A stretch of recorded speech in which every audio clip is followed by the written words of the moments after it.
beyond politics and above religion, a moral authority exists known globally as the ageless wisdom.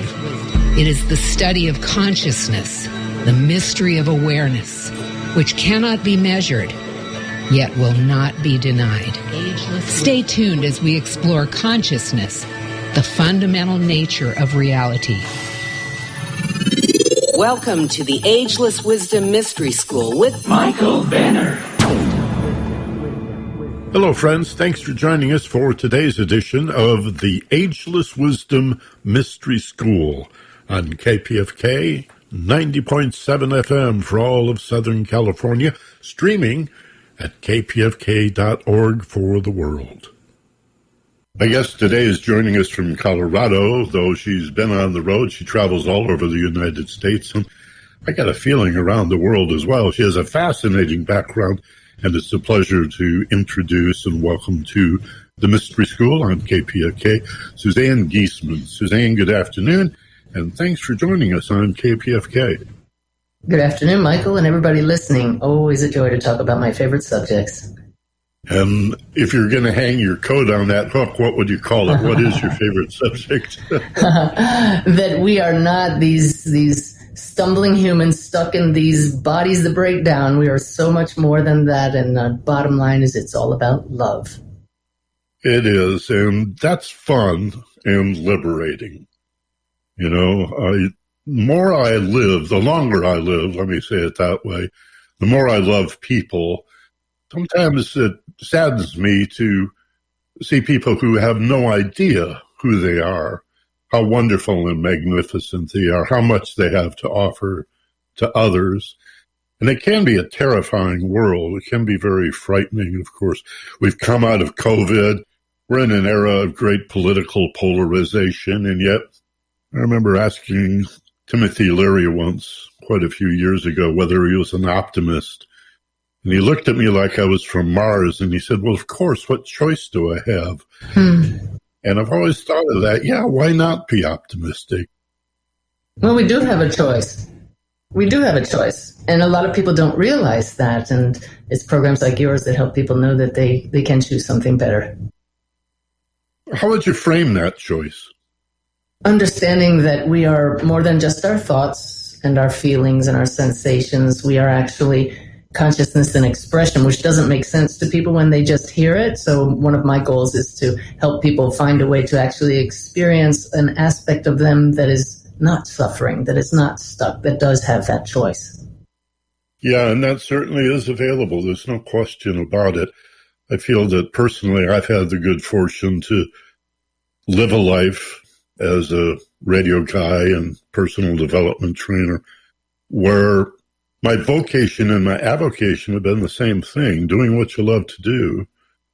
That frees me to immerse myself in this material. And the more I learn about human potential and what we're really capable of, the more joyous, the more joy and happiness and freedom I feel.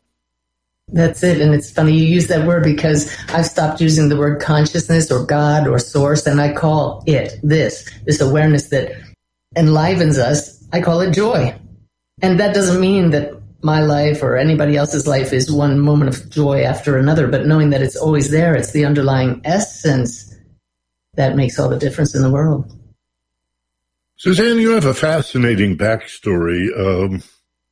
You come to all of this through the military, and I'm just wondering if you can give us a thumbnail sketch of how that all came to be. How'd you come to join the Navy and then rise so quickly through the ranks to commander and working with the Joint Chiefs? And you were a trainer for many years, I understand, as well in the military. Tell us about that. Well, I have a brother who's quite a bit older than I am, and he was in the Air Force for most of my life growing up, and I thought that was just a great lifestyle. And of course, I saw it as a way to serve my country and to see the world and to use foreign languages, which was my major in college. And I did all three of those things. And you say rose through the ranks quickly. really, Michael, I just followed the normal progression of any military officer, and I did my job well. And so I did go right through the ranks and had a series of fascinating assignments around the world. And I loved almost every minute of it. Not every job is perfect, but did get to serve as a commanding officer and then as aide to the senior most officer in the entire United States military, the chairman of the Joint Chiefs. But I had no idea I would one day be doing the work I'm doing today. That's the unusual part of my story. So how do you go from the Navy to traveling mystic?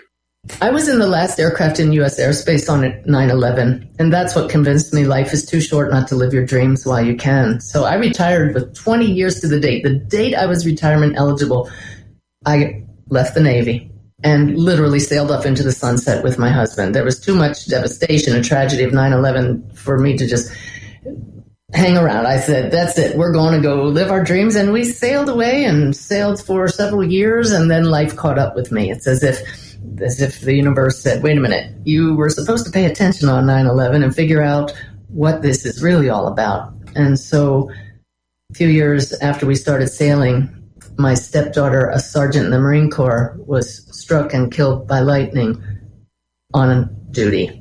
And suddenly I couldn't ignore things anymore. I couldn't run away. And that's when I started asking the questions. Why do some people die young? Is there really a spirit that inhabits the body? If so, I am going to connect with Susan.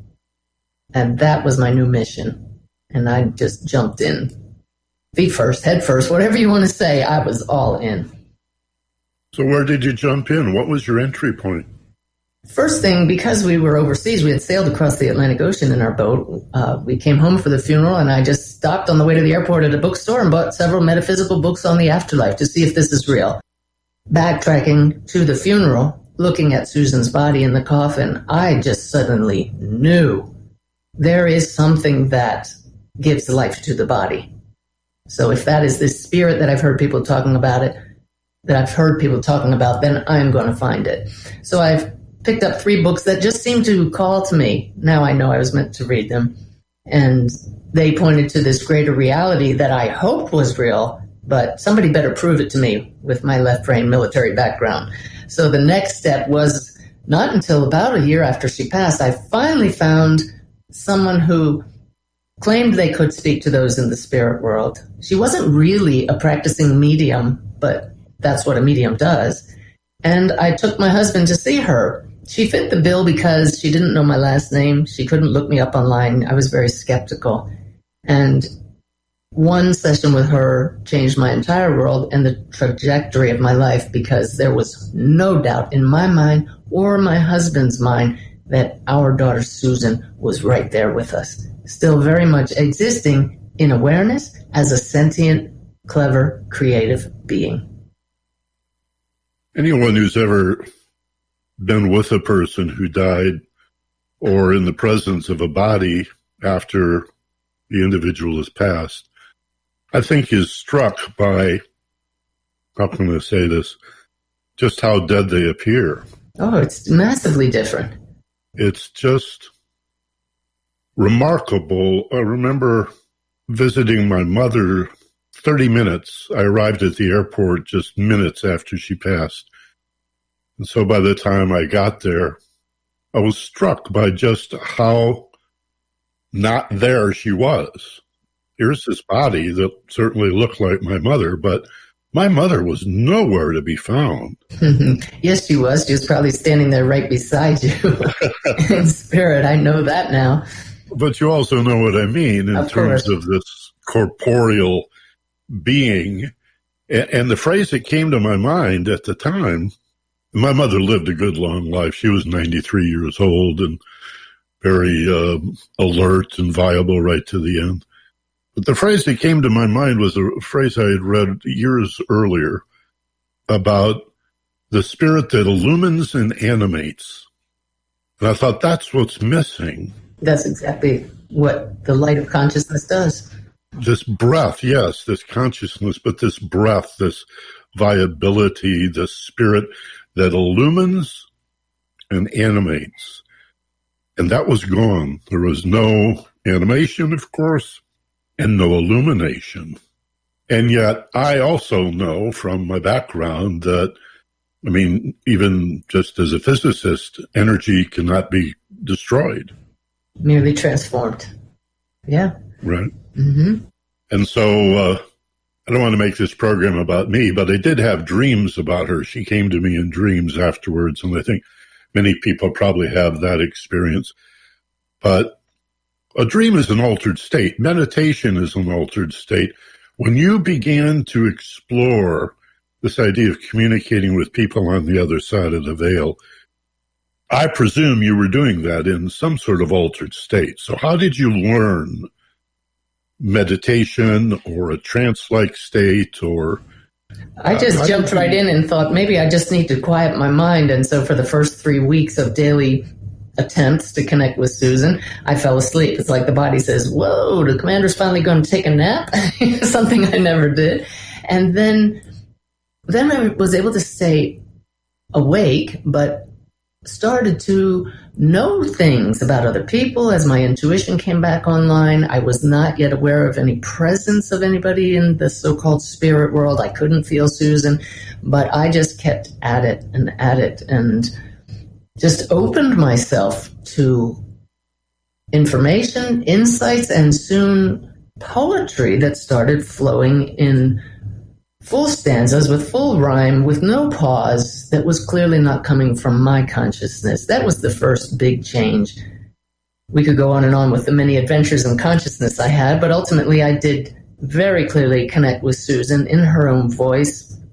And what I did, Michael, was I put her to the test. I said, all right, if this is you, I need some evidence. Tell me something I don't know. Tell me something going on in your biological mother's life that I can validate, because your dad, I'll go out to him and I'll say, Ty, Susan visited me, and he'll just pat me on the back and say, that's nice, honey. And I didn't want that. I had learned enough from reading about mediumship that I know that you can get evidence from those across the veil.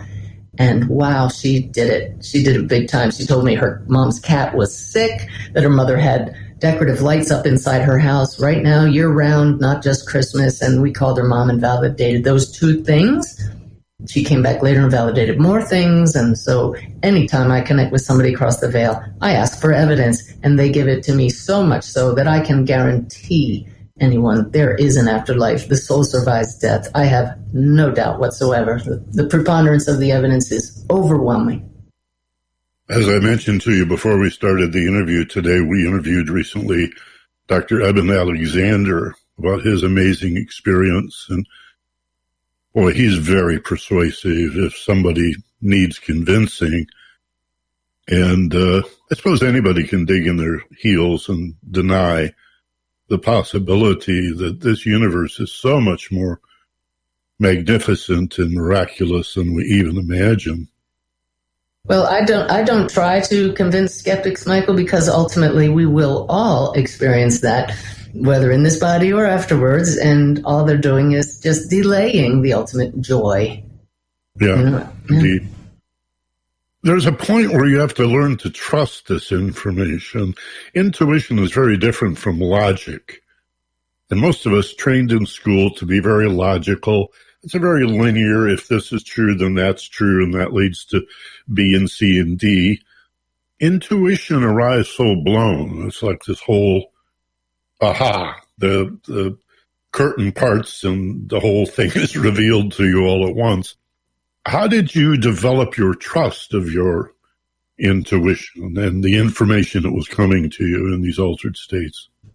I would say that was a multifaceted path. The first was so much evidence, and when I would sit with people and connect with their loved ones, and I didn't deliver something I sensed because I didn't trust, they would tell me something later that would validate what I didn't tell them. And it's one of those, darn it, that would have been a beautiful moment and I missed it. When you have enough of those moments, you just learn to say everything, no matter if you feel you're going to look foolish. So you have to get over yourself to trust. And then the other thing is just the personal experience in meditation when connecting with those non-physical helpers who I've learned to trust beyond any doubt, that to just listen to their advice, act on it, and the more I do so, the more beautiful and miraculous life flows. So I would be foolish not to trust. Sometimes it seems to me that I'm foolish to rely on my brain and my mind when I have this guidance above me. And I always attribute that to my own oversoul, in the sense of Emerson, for example, having written about oversoul. And of course, the idea of an oversoul is a little challenging in the West, because we're taught that the soul indwells, but that it does not overshadow. And of course, if our soul is already in heaven and we are an extension or an emanation of the soul, then the whole idea of having to behave in order to get to heaven, I was raised Catholic, and I found a lot of my Catholicism to be abusive. I was told that I was the fault. I was the reason Christ died and continued to suffer. He was still on the crucifix in my church. It was all, I was bad. I was wrong. It was all, I'm bad and wrong. And then I'd go home and be told again, you're a bad little boy, you're a rotten kid. And so I bought into that for so many years. There's a lot people have to get over. But if our soul's in heaven, we don't have to earn passage, do we? Well, I actually I don't ascribe to our soul is in heaven. The soul and heaven are metaphors that we use to explain how we interact with higher consciousness. I absolutely know there are alternate realities. Heaven is a state of consciousness. We can access that blissful state and touch it now. If the soul is a metaphor, then for me it would be a metaphor for that non-physical aspect of us that never dies. It is here, and it is always in a state that accesses all consciousness, all that is, that which some people call heaven. So really what we do is we use stories and metaphors to explain who we are, and many of them are truthful, but many of them hold us back from our magnificence, as you so aptly put it. Yeah, well, even language is a metaphor. Every word we use is symbolic in some way. That's right, and really holds us back. But between our ultimate source, between the Godhead, the source, and this physical instrument walking around on earth, it would appear to me, it seems to me, that there must be many, many planes or spheres of existence. Right. Yes, but we are extensions of that one field from which all those dimensions arise, in my understanding. We're not separate from them. We are interdependent beings, not independent beings. It's all one spectrum of awareness arising in different forms, like a big sea of consciousness that arises in this frequency as you and me having this discussion in this reality, and over here a wave that arises as another reality, yet one sea. I'm sure you've heard that analogy over and over again, but it's a good one. So I never meant to suggest that heaven was a place. You said, and I'd like you to say it again in perhaps a different way, we're not talking about a destination, a place, or a location. No, yet you said our soul is out there in heaven, which indicates a place. Okay, so let's make that clear. We're really talking about a level of awareness. Yes. A state of consciousness. Right, like Rumi said, out beyond ideas of right doing and wrong doing is a field of consciousness. I will meet you there. That's where we're all joined. Beyond the stories, beyond this reality or any other reality. Where we meet, that field is pure consciousness before it arises as you and me and our ideas and our experiences. And we can actually access that field in an altered state of consciousness. Like so many of Rumi's sayings, that one in particular always shakes me when I hear it. Seems so obvious when you... Yeah. And that's what we need to tell each other here when we're in the midst of conflict. Hey, you are playing a role. You, the soul, are playing a role by choice. But don't get so stuck in that role that you fail to see you are a soul. So let's both remember that. And hey, pass the popcorn because this is getting a little rough. Let's take a short break. We'll be back. We're talking with Suzanne Giesemann, who is a mystic, and but you might have called years ago a trance medium. We'll find out more about what that means and, again, who we really are. Not so much what awaits us after we die, but what's available to us right now, right here. You're listening to the Ageless Wisdom Mystery School on KPFK. We'll be right back after this. Sometimes when you listen to KPFK during a fund drive, you might feel that maybe your contribution wouldn't really be enough to make a difference. Well, let me tell you something. Every contribution is important, whether it's a single $25 gift, installments of $25 per month, or more. Every listener's financial investment is valued. You depend on us to stay abreast of the news of the day, to know what's going on in our community, our nation, and around the world, to offer great music and cultural programming, and we depend on you to help provide the funding that makes it all happen. Every pledge is important. Every donor is important, no matter how large or small the contribution. So call 818-985-5735. That's 818-985-KPFK. Press 2 to go to the call center or go to kpfk.org 24/7 and pledge securely online. We appreciate every contribution, especially yours. And we're back with the Ageless Wisdom Mystery School on KPFK. Thanks very much for joining us here today. Our guest, Suzanne Giesemann, and I are talking about, well, initially mediumship, but so much more than that.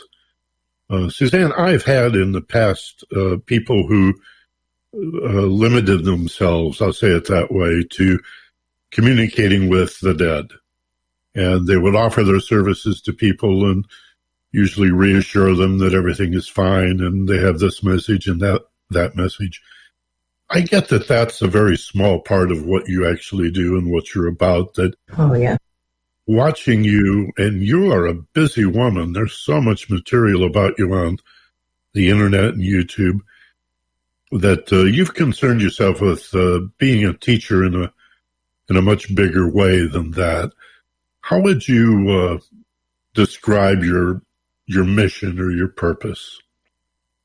My mission is to share a message that was put to me very concisely by a young man whose nickname was Wolf, who passed to the other side the same way as my stepdaughter, struck by lightning. Yet he knew he was going to be killed the next day by lightning because he left a poem about it and a drawing of the exact spot where he would be struck and killed, which to me indicates that his soul knew that. And his message is so much more than mediumship. I call it now the awakened way of living. I've put it into just a very concise way of explaining that, number one, we are so much more than our bodies. We are soul in human form for a while. Number two, we're part of a web that connects all realities. And number three, we find our way to our true nature through the heart and not that logical head. So all of my teaching, if I'm ever asked any question, always comes back to that. The mediumship is wonderful. It helped me and my family in our deepest grief, and my mediumship when I do individual readings, which I don't have the time to do so much anymore, but it helps people immediately get to the point where they get past that desperation once they know their loved ones are still part of their life. But then the next question is, okay, so now what? What do we do with this awareness that life goes on? And that's where this awakened way of living, of knowing I am part of this great big web of interconnections, and I'm going to start seeing those connections, and I'm going to start making my life have a little more meaning than I knew in the past when I thought I was limited and finite.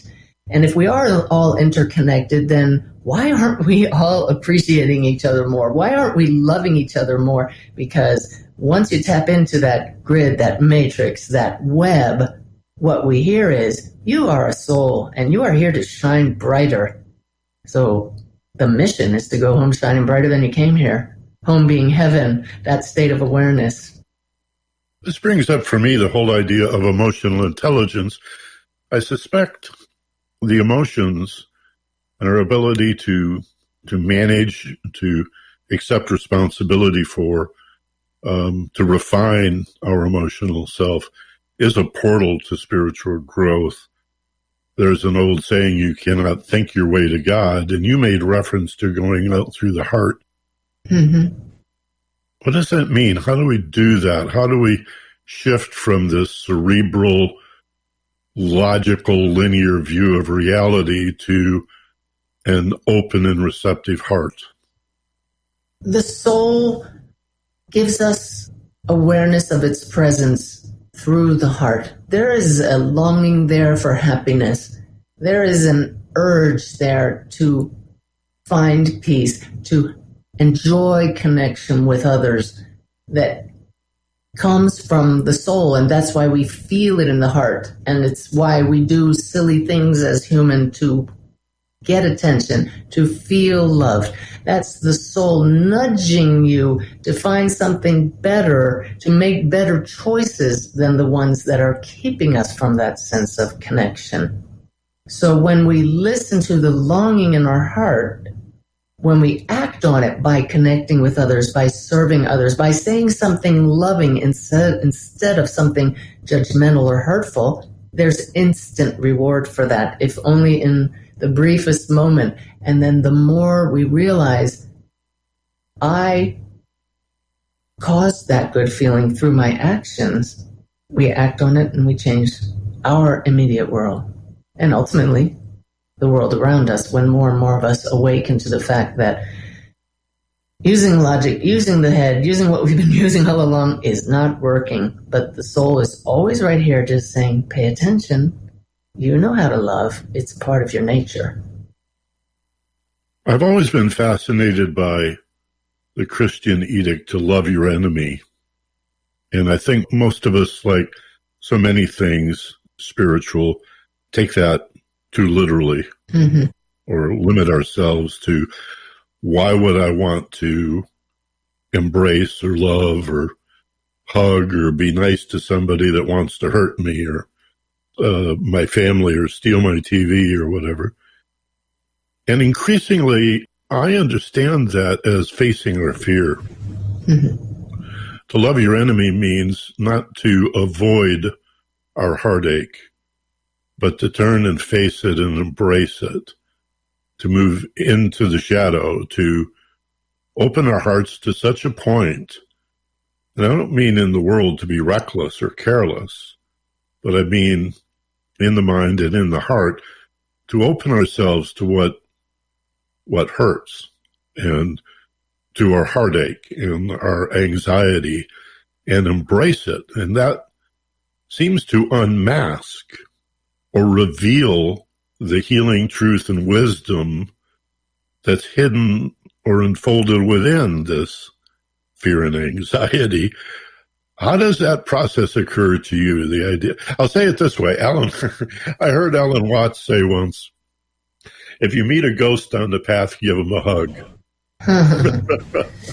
Well, what our fears do are they indicate when we are stuck in our role as only human, and we are not only human. This is what I didn't know the whole time I was in the military. This is why I suffered on 9/11 and every other human tragedy that we all endure. We suffer, we feel fear, and we see the other as the enemy because we don't realize there is another aspect of us. And it's the eternal one. It's the one that continues after this body that appears to separate us no longer functions. So if we know that we can access that awareness, the soul's point of view, where those insights come from, here and now in any moment, then I can see the soul in one who does something truly evil. And I don't love them, but I see them with compassion because I know that their awareness of their soul is so occluded, so covered over that they feel only pain. Because hurt people hurt people. They need love more than anyone else, because they're so cut off from that loving nature that they could harm others. So it's compassion that comes out instead of separation. That's not something that came to me instantly, and it's not an easy path for us, but it's the setting the intention. I want to come to know my soul's true nature better so that I can see it in others that leads to that transformation. One of the most profound revelations I ever had in meditation. And this was many years ago now. And it just was so clear when it came to me, as if this voice, everything else fell away, all the monkey mind, all the chatter fell away. And this voice said to me so clearly, so personally, the best parts of you are hidden where you're most afraid to look. Oh, yeah.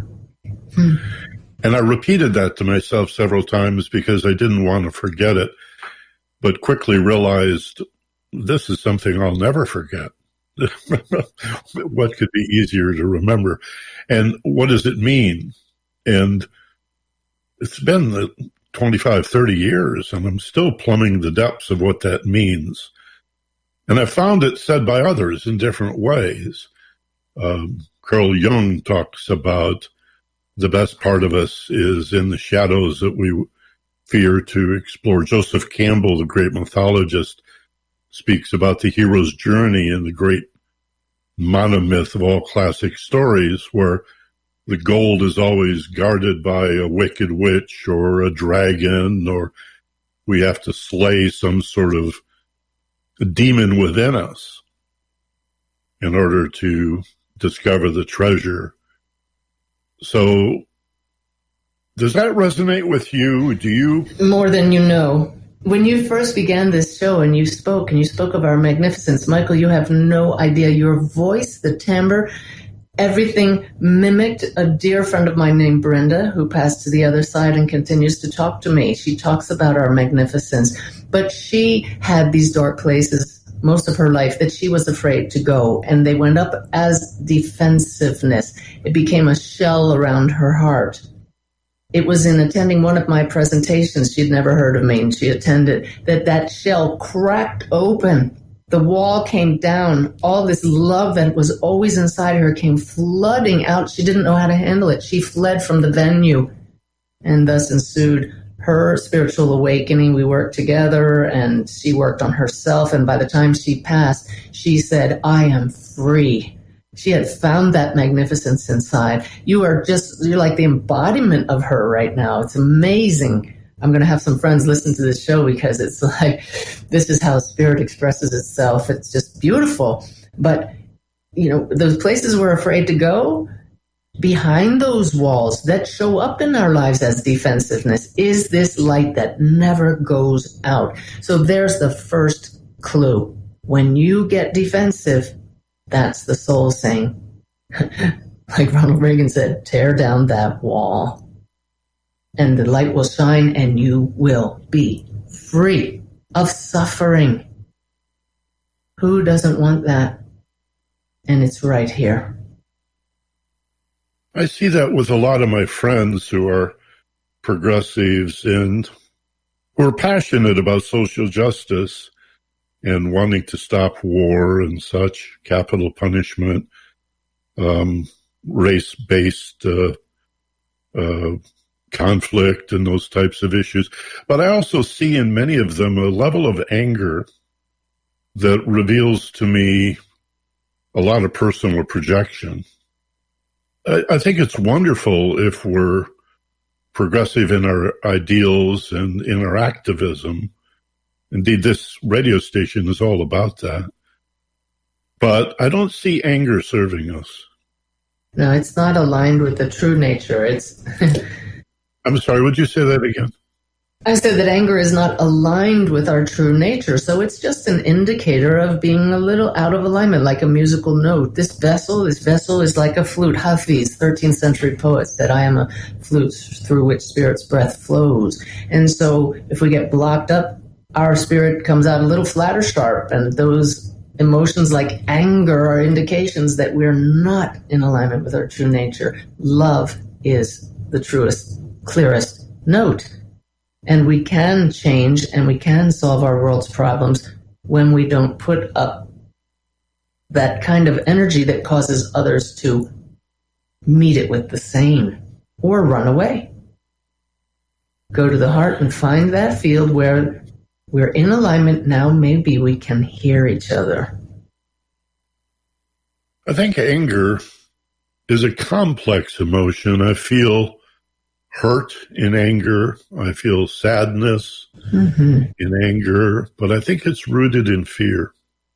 I think anger is a defense mechanism to scare away the threat. Something that worked when we were in the jungle evolving, but which we don't really need now. That's right. It's part of the human nature. The human body is hardwired for self-protection, security, safety.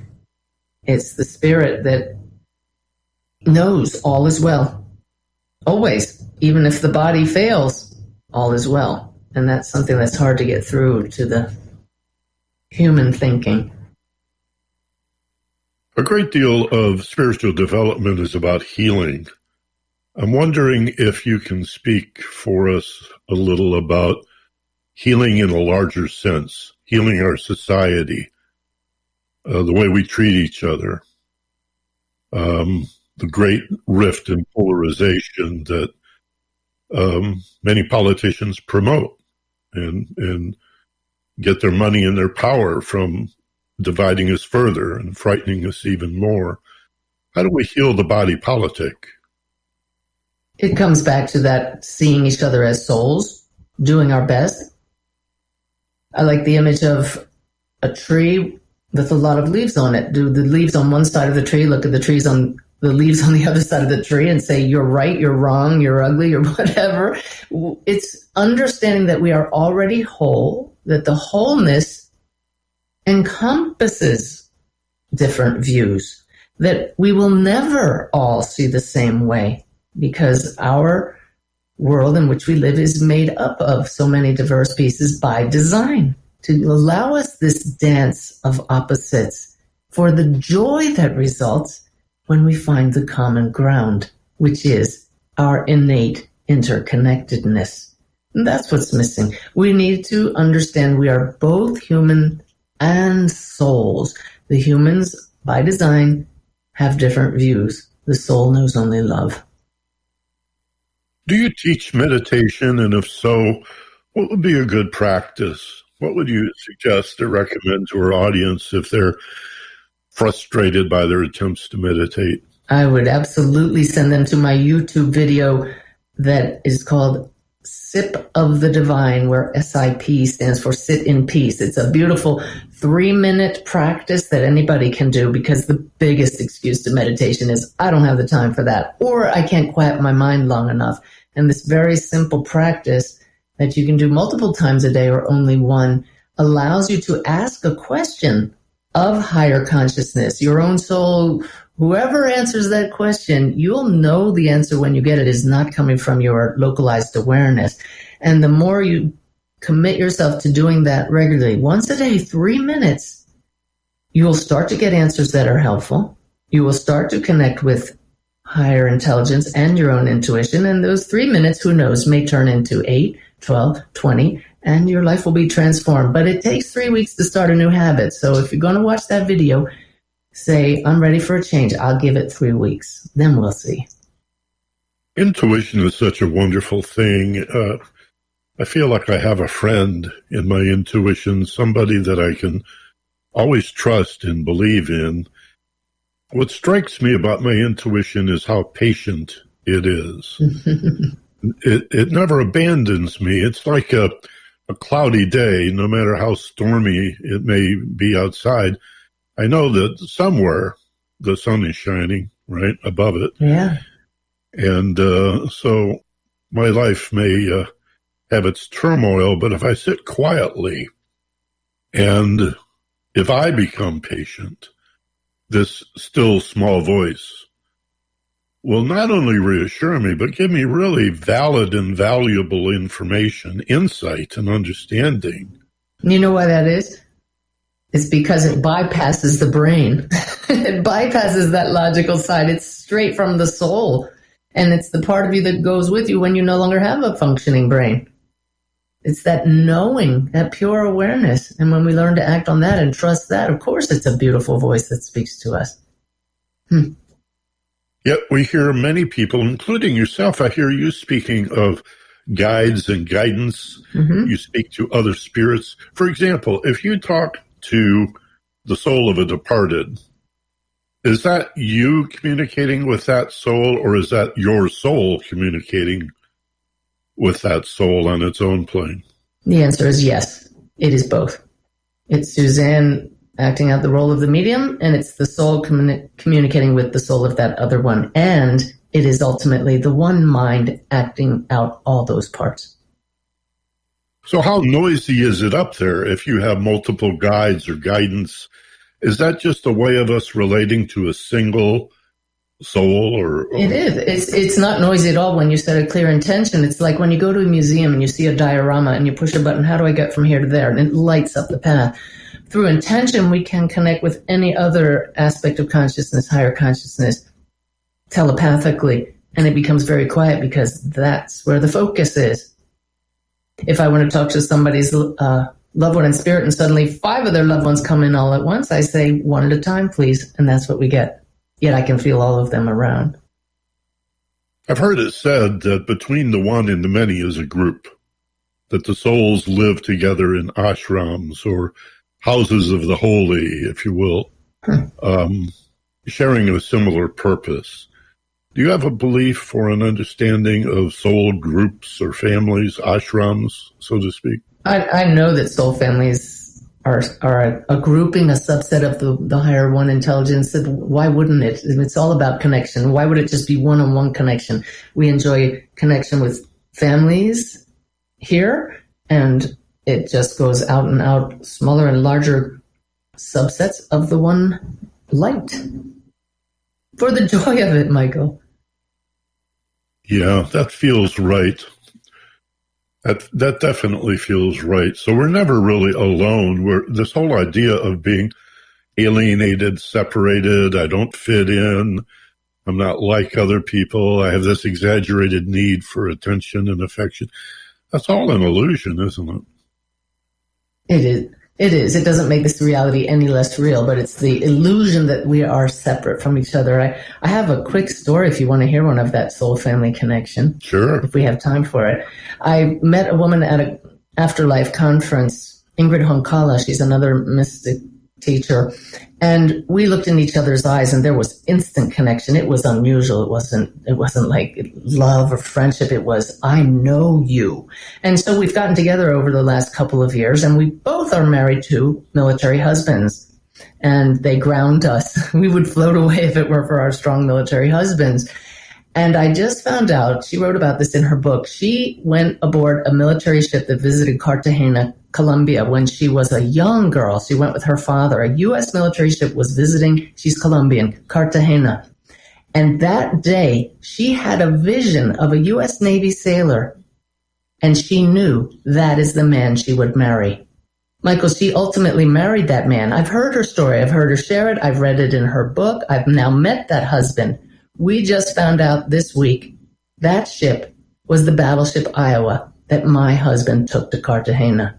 My husband was on that ship in 1985, connecting. This is the web I'm talking about. And now we're friends. It's just stunning. So I know that when I saw Ingrid, that soul connection was because at some level, and it's outside of time, so we can't say 20, 30 years ago or 60 years ago, our soul said, you know, it's going to unfold this way, but it's just this web of connections that just leaves you in wonder when you pull the threads.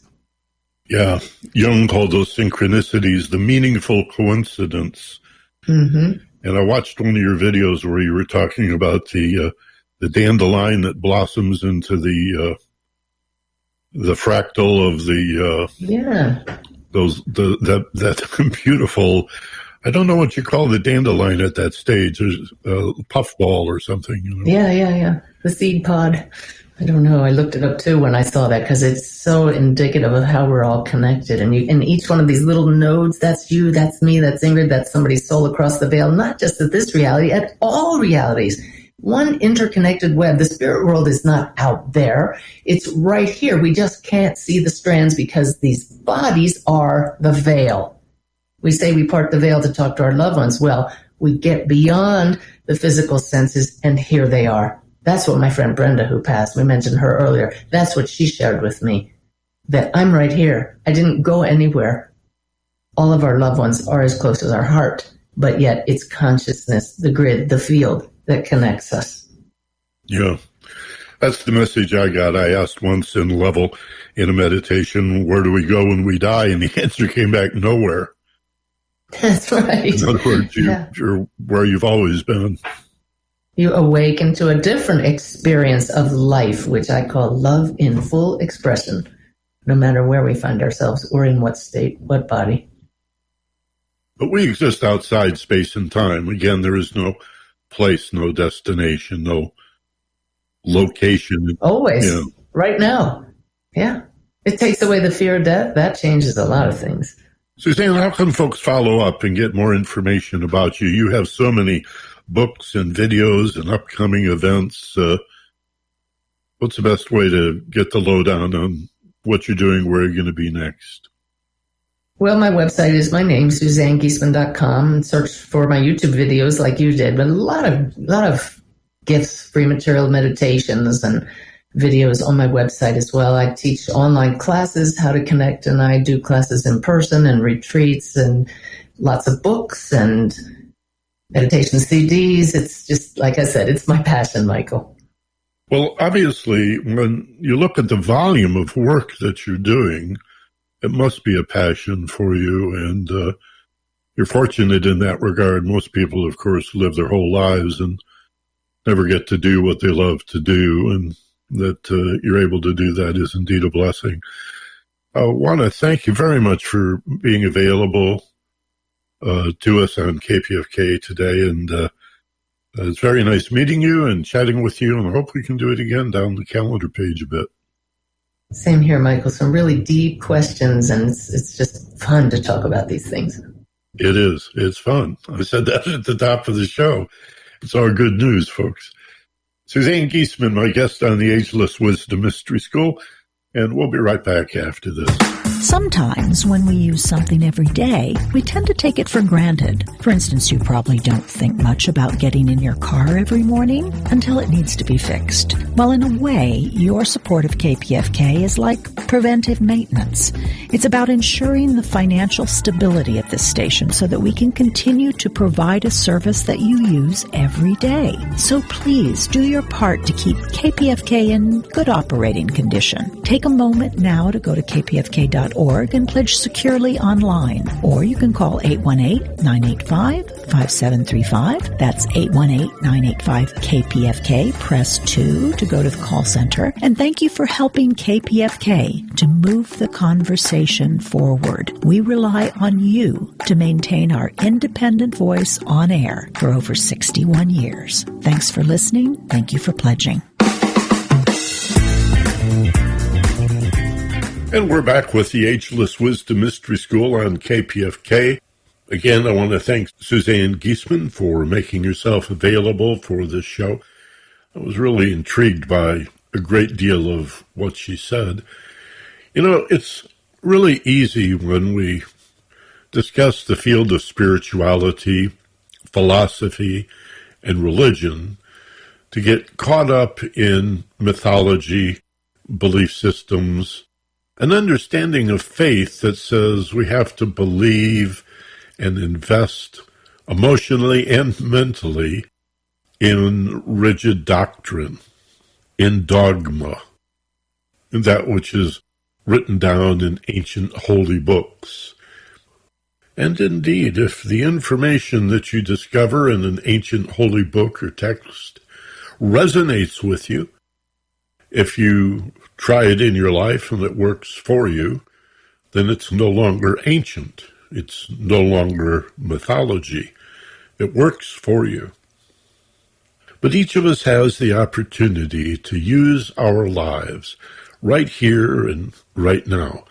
The life that we've been given, the life that we've created and are co-creating with others, to apply these spiritual principles, especially with the aid of science and physics, in particular quantum physics, which speaks so directly to the nature of awareness and consciousness. Many people still think of religious dogma and doctrine as conflicting with science, as if evolution was just introduced and somehow contradicted Genesis and the ideas of creation that come from Abrahamic monotheism. But who's to say that the divine did not create evolution? There's really no contradiction in that whatsoever if you work with it. And so it is with quantum physics, teaching us that we cannot separate awareness from our experience of reality. So why not be more aware of awareness itself? I often use the phrase, noticing what you notice. I think that's a easier way to consider it than a big word like consciousness that can be intimidating and difficult to define. But to simply be aware of awareness itself, to be an observer or a witness, rather than so caught up in our thoughts, so driven by our emotions, and so reflexive in our behavior that we feel like victims of life, as if it's done to us, and all we can do then is struggle against it. I bet you know exactly what I'm talking about, how that feels, to be trapped in a struggle against forces that oppose you. We see that all across the social and political economic spectrum. Whether you're rich or poor, the rich feel they struggle too. They're mystified. They they often have no idea why they're not happy. They should be happy. They have all this money, and yet their problems persist. And, of course, those who live in poverty, for them there's a great deal of evidence about why they're not happy. And so we thrash about trying to find control in our lives, to influence other people or institutions, to try to get a grip on circumstances and events that so often are out of our control. And again, the idea that we get so caught up in that we fail to sit back and watch what's unfolding. You do that when you watch a movie. You sit back, you've got a remote control in your hand, but you probably don't do very much controlling with it. You just sort of sit back and watch the movie unfold. Sometimes it feels like you're a part of the movie. You get drawn into it. You react as if you're one of the players, but really, you know better. And yet in this movie of life, this drama, this stage play, this dream that we call being awake and aware and alert and living in the world, we're constantly struggling for control. What if the secret to that control was consciousness? What if the secret to that ability to influence and persuade was in stepping back and becoming not the thinker, but the observer of your thoughts, not the one who feels done to, but the observer of that feeling? I love the line in Man's Search for Meaning, the book by Viktor Frankl, where he says, between cause and effect, between stimulus and response, there's a space. And in that space, there's enormous freedom. Well, the space between what's done to you and what you do with it is consciousness. That's awareness. You can pause before you react, consider the consequences of reacting, review the choices that you have, and then go beyond what's immediately apparent to some other options that may not have occurred to you right away, and then carefully consider a response that's initiated instead of just some reflex. So while we rarely have control or even influence over what happens to us, we do have control over how we look at it and how we respond. And that's consciousness, that's self-awareness. Aware not only of the external situation we find ourselves in, but aware also of our personal, internal situation or condition. And that's the secret, to make your life about yourself. And that may sound selfish, because Ironically, selfish people always put themselves first, but then they behave in selfish ways. Conscious people put themselves first as a way of enhancing their contribution to other people. Conscious, self-realized, self-aware people still put themselves first, just as we're told to do on the airplane with the air mask. Before you put the air mask on the children or even the baby, put yours on first. Why is that not selfish? Not only is it unselfish, it's the smart thing to do. So to be aware of yourself, to be conscious of who you are and what you're for, what your capabilities are, what your weaknesses are, where you can develop yourself, where you can improve and be better, that's the best possible thing you could do for other people. Earlier this hour in our interview, I heard Suzanne say, hurt people hurt people. And she went by that so quickly that I almost didn't catch it.